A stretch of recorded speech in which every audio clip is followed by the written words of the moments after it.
noches, dependiendo, o días, donde se encuentren y a la hora que se transmita este video.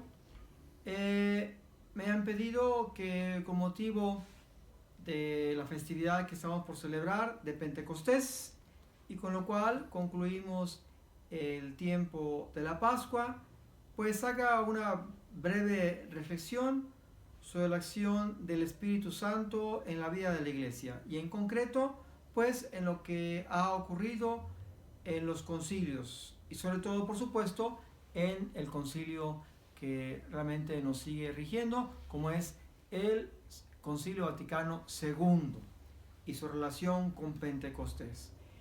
Cuando Jesús dijo a sus discípulos: vayan y hagan discípulos a todas las naciones, a todos los pueblos, bautizándolos en el nombre del Padre y del Hijo y del Espíritu Santo, y enseñándoles todo lo que yo les he mostrado. Y sepan que yo estaré con ustedes todos los días hasta el fin del mundo. Aunado, por supuesto, a lo que recientemente celebramos en la Ascensión. Y también cuando les dijo: aguarden allí en Jerusalén, porque vendrá el Espíritu Santo. Y el día de Pentecostés, efectivamente, como todos sabemos, pues fue la efusión del Espíritu Santo en los discípulos, y a partir de allí, de alguna manera, ya ese inicio que pues se había originado cuando Jesús llamó a los discípulos. Y allí en Pentecostés, en boca de Pedro y los demás discípulos, inicia esta predicación, esta enseñanza sobre Jesús, sobre lo que Él vino a mostrarnos acerca del reino de Dios. Y de alguna manera se puede decir que a partir de allí, de ese momento, es el inicio formal de esta comunidad cristiana, de las comunidades cristianas que surgieron desde aquel entonces, y por lo tanto el inicio de la iglesia, a grosso modo. Y en estos, pues ya, más o casi los 20 siglos, los 2000 años que ocurrió aquel acontecimiento de Pentecostés, pues tenemos el caminar de la vida de los discípulos de Jesucristo, de los cristianos, y por lo tanto, por supuesto, de la vida de la iglesia. Para todos nosotros, como creyentes, como cristianos, en el ámbito, por supuesto, de la Iglesia Católica, pero en general del cristianismo, pues creemos, tenemos esta fe, que el don del Espíritu Santo ha estado presente desde aquellos tiempos. Claro, el Espíritu ya estaba, por supuesto, pero en lo que concierne a la vida de la iglesia, en todo ese caminar, en estos 2000 años, allí ha estado la presencia del Espíritu Santo, así como estuvo en Pentecostés, cuando predicaba Pedro, pues ahora también predicando en la iglesia, no con altibajos, con momentos complicados, difíciles, con errores, ciertamente, pero el Espíritu renovándose, moviéndose, purificando y acompañando la vida de la iglesia, sobre todo cuando la iglesia pues siempre pues se ha reconocido que es portadora en un recipiente de barro de un tesoro, de un mensaje, de una enseñanza de salvación. Y así en la iglesia pues se realizaron y se han realizado los concilios, las reuniones de los discípulos ya congregados en las comunidades, desde aquel llamado primer concilio de Jerusalén, con Pedro, Pablo y los discípulos, y todo ese caminar en las primeras comunidades cristianas. Y el último concilio que tenemos nosotros por registrado es, y que es el que está vigente, por supuesto, es el Concilio Vaticano II. Este Concilio Vaticano II, a diferencia de todos los demás, los llamados concilios ecuménicos, casi los 22 concilios ecuménicos, según lo que se ve por allí, es el primer concilio que ha reflexionado sobre la vida de la iglesia, sobre lo que es la iglesia, su ser, la esencia de la iglesia y por supuesto su misión, el cómo llevar a la práctica, a la vida, aquella encomienda que Jesús le dejó a los discípulos y que nos ha dejado en la vida de la iglesia. Han pasado ya más de 50 años de la conclusión del Concilio Vaticano II. Estamos, como todos sabemos, pues ya avanzando en este siglo XXI. Ya llevamos 20 años de este siglo. Y por lo tanto, la Iglesia en los 50 años, pues ha tratado de vivir lo que el Concilio Vaticano II, pues nos ha llevado a esta gran reflexión. Cuando el concilio fue mencionado por el Papa Juan XXIII en el año de 1959, cuando lo mencionó, según se narra, allá en la Basílica de Extramuros de San Pablo, diciendo que tenía la intención, él quería convocar a un concilio, porque en el siglo XX ya habían pasado muchas cosas, el mundo estaba cambiando, era la posguerra que había modificado la realidad de Europa y de una parte del mundo, sin duda, pero con un gran peso en lo que acontecía en aquellas naciones y para todo el mundo. Y la iglesia, pues por supuesto, no podía estar ajena a todos esos movimientos. Y también, pues ya aquellas actividades de los jóvenes de aquellas épocas que también, pues empezaban a pedir cambios en el mundo. Y así, en el año 1961, Juan XXIII, pues convocó al concilio, el cual pues fue inaugurado un 11 de octubre de 1962. Por supuesto, con asombro para muchos, tal vez incertidumbre, ¿qué va a pasar? ¿Un concilio? ¿Qué acaso no estamos bien con lo que ya se ve reflejado en el Vaticano I de 1870 y con la gran fortaleza que Trento pues tenía, pero ya habían pasado pues ya más de 400 años del Concilio de Trento y por supuesto Vaticano I. Así es convocado el Concilio Vaticano II por Juan XXIII y él con una pues con una intuición, pero más que intuición sin duda, inspirado por el Espíritu Santo, como el sucesor de Pedro, como el pastor de la misma iglesia, que tenía que la iglesia moverse, desempolvarse, tenía que fluir el don del Espíritu Santo. Y por eso, pues él quería un nuevo Pentecostés, un ayornamiento de la iglesia, que se abrieran las ventanas, que se mostrara, se moviera el Espíritu, y que realmente pues, se tuviera una manera actual de presentar ese depósito de la fe, ese regalo que Jesús, que el Señor le había entregado a los discípulos, pero que con el paso del tiempo, pues sin duda muchas cosas se iban modificando y actualizando. Y por eso la iglesia pues tiene y estaba llamada a ser vigente, a ser actual, una palabra fresca, nueva, pues al ser humano contemporáneo de su momento, hace 50 años, y por supuesto de lo que nosotros pues seguimos viviendo. Y así fue como inició esta aventura del concilio bajo la luz y la acción del Espíritu Santo. Y como sabemos concluyó pues un 8 de diciembre del año 1965, ya bajo instancias, presidido por el nuevo Papa que fue Pablo VI. Tanto Juan XXIII como Pablo VI, como todos sabemos, recientemente canonizados y pues con esta categoría grado de santos. Y sin duda, pues mucho de ello por lo que allí los dos vivieron en el Concilio Vaticano II, en el inicio, la apertura, la convocatoria, el impulso y después el trabajo de desarrollo para llegar a buen puerto. Y allí en el Concilio Vaticano II, ciertamente en ese documento, que bueno, pues es extenso, ¿verdad? Y a veces los documentos extensos pues pueden ser de repente pesados, o a veces decir por allí, pues ¿dónde está el Espíritu Santo? Pues bueno, aquí está en la reflexión que nos ha llevado la iglesia pues a descubrirse y tratar de renovarse pues para tener esta frescura de la vida del Evangelio. En el Concilio Vaticano II, pues sin duda fueron muchas cosas las que allí se realizaron.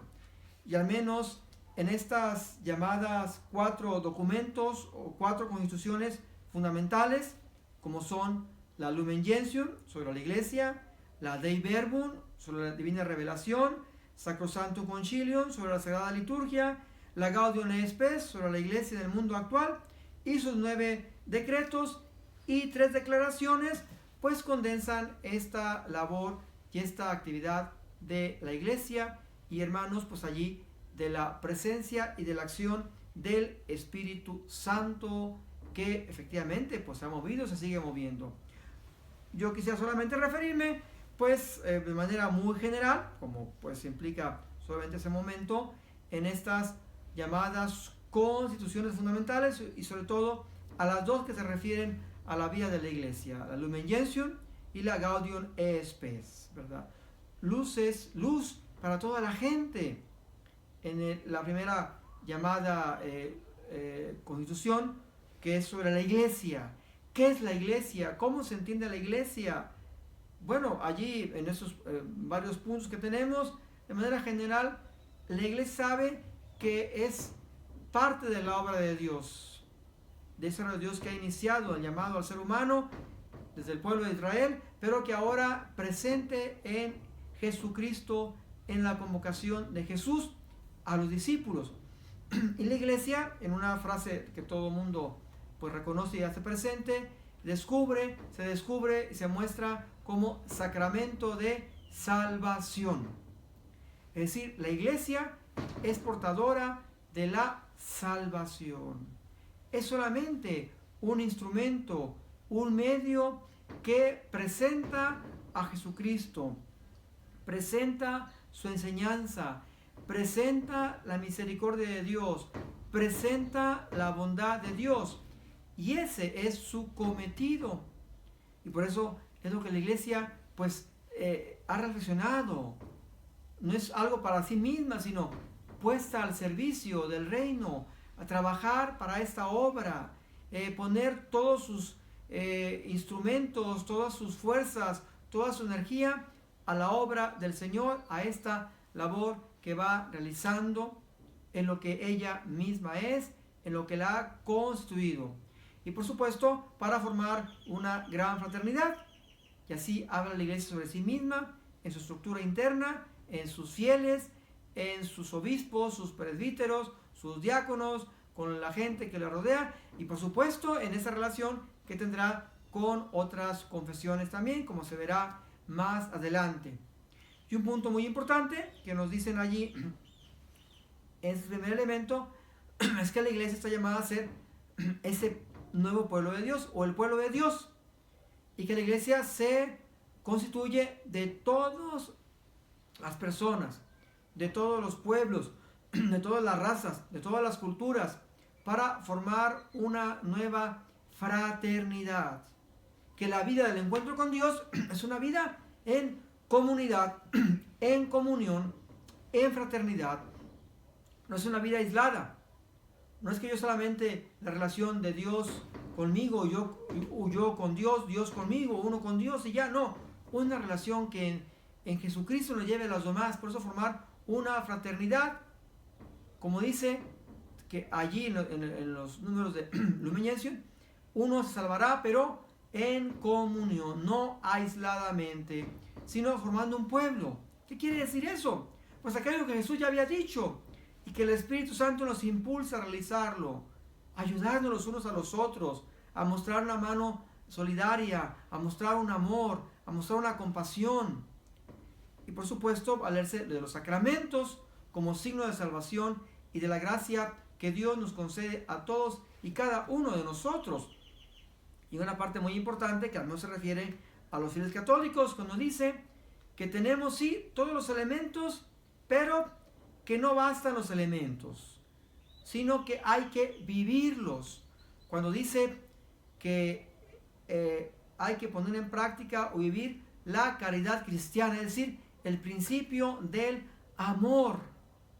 Porque no basta mi oración, no basta que haga mis actos de piedad, no basta un cumplir, eso es secundario, sino está aunado a la vida del servicio y del amor al prójimo.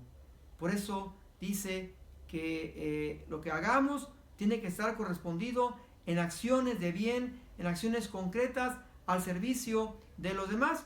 Por eso en el ámbito de la caridad, del amor, por eso que se exprese, que se viva, no es algo nada más decir cumplir, asisto a la celebración, a la Santa Misa, a los sacramentos, hago mi oración, sí, todo eso es muy importante y valioso, pero que nos lleve a vivir esta vida nueva. Por eso ahí es una parte sin duda importante de este elemento que hace la Iglesia en sí misma, que tiene que reflexionarlo, pero para llevarla a un trabajo. Y aunado a la Lumen Gentium tenemos la Gaudium et Spes, gozo y esperanzas. Hablarle al ser humano contemporáneo del siglo XX, a final del siglo XX y ya el siglo XXI que estamos viviendo, pero en un sentido de diálogo, de presentar en un signo de esperanza, presentar con una manera humilde lo que trae en sí, que es un tesoro, pero en la humildad de su estructura, de su constitución, no con una vanagloria, una pretensión de poder, de dominación, como tal vez hubo en alguna época, sino hablar al ser humano, al creyente, al no creyente, al alejado y al de otra confesión. Por eso, aportando lo que es el ser humano, ¿a qué se ha llamado el ser humano? Un ser humano que no es solamente algo corporal, biológico, sino que tiene una dimensión trascendental, espiritual, por la importancia del ser humano, la importancia de lo que implica la fraternidad humana, de la familia, y que todos los demás elementos del ámbito temporal, que se expresan en lo económico, en lo social, en la cultura, en la política, en el desarrollo humano, en el anhelo y la búsqueda de la paz y de la justicia, pues todo eso es parte de lo que la Iglesia puede ofrecer y quiere entrar en diálogo con nuestro mundo contemporáneo. Es decir, ¿qué ofrecemos? ¿Qué nos ofrecen? ¿Y cómo podemos compartir? ¿Cómo podemos hacer este anhelo, realidad este anhelo de la paz, de la justicia y del amor, que lo llevamos a la práctica?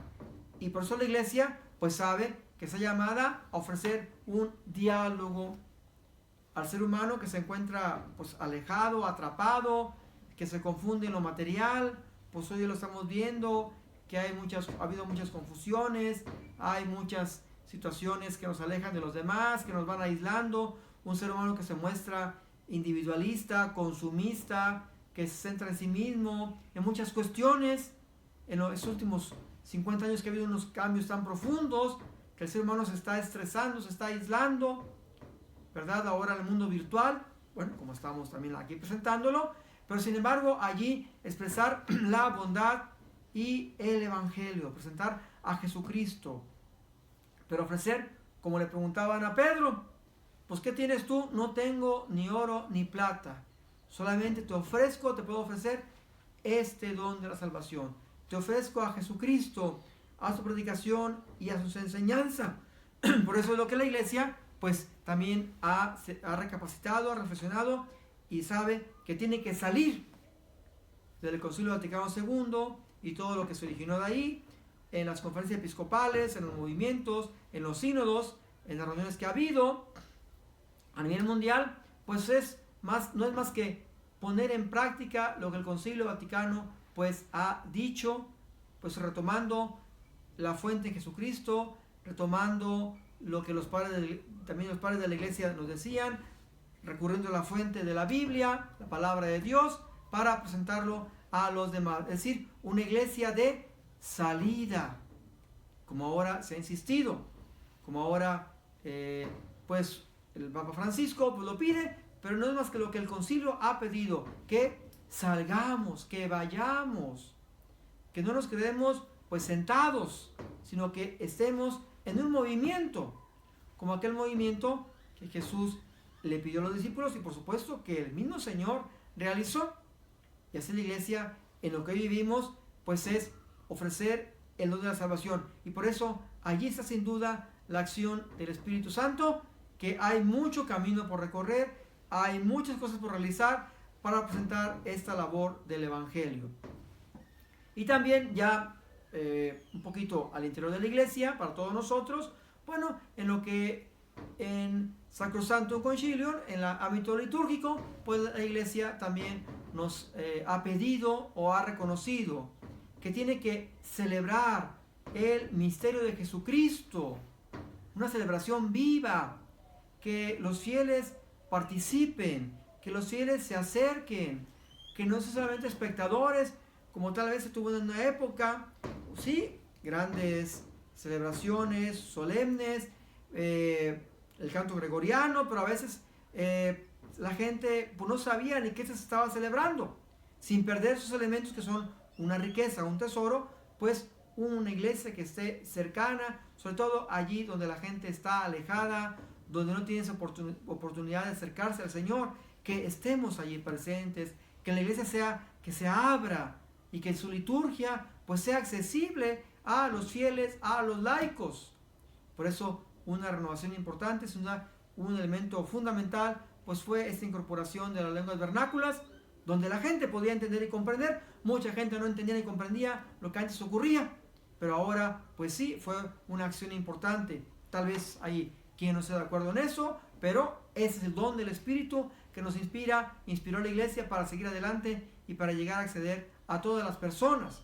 Por eso en su vida de la liturgia, que tiene como centro, como culmen, como todos sabemos, a la Eucaristía, donde se acerca uno, se congrega, pero de allí fluye y sale para llevar la buena nueva, pero con esta actitud de servicio, de diálogo, de compasión, de misericordia, como recientemente se ha insistido. Y hermanos, pues todo eso no es más que bajo la acción y el don del Espíritu Santo.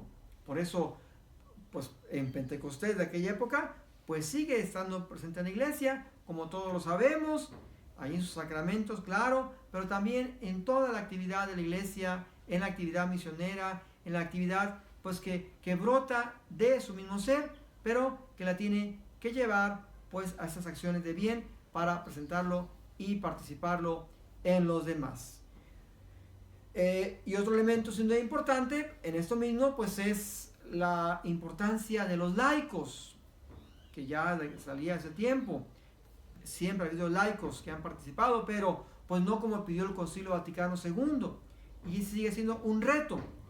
Se ha avanzado muchísimo, pero sigue siendo un reto que en la vida de la iglesia los laicos participen más, se formen más y contribuyan pues a esta labor y trabajo de evangelización. Pentecostés y el Concilio Vaticano II, por supuesto que están de la mano, como han estado en todos los demás concilios, pero en este de manera especial porque ha reflexionado sobre la vida de la iglesia, sobre su hacer y su quehacer. Pues que ese Espíritu Santo nos siga fortaleciendo, dejemos que siga moviéndose en nosotros, para que cada quien en su trabajo, en su servicio, como ministros, como laicos, ministros ordenados, los pastores, en toda la vida consagrada, en la vida religiosa, pues todos podamos realmente servir al trabajo y a la misión que el Señor le encomendó a los discípulos y que para eso mandó juntamente con el Padre y envió al don del Espíritu Santo. Pues que el Espíritu Santo nos fortalezca y renueve a todos en nuestra vida cristiana.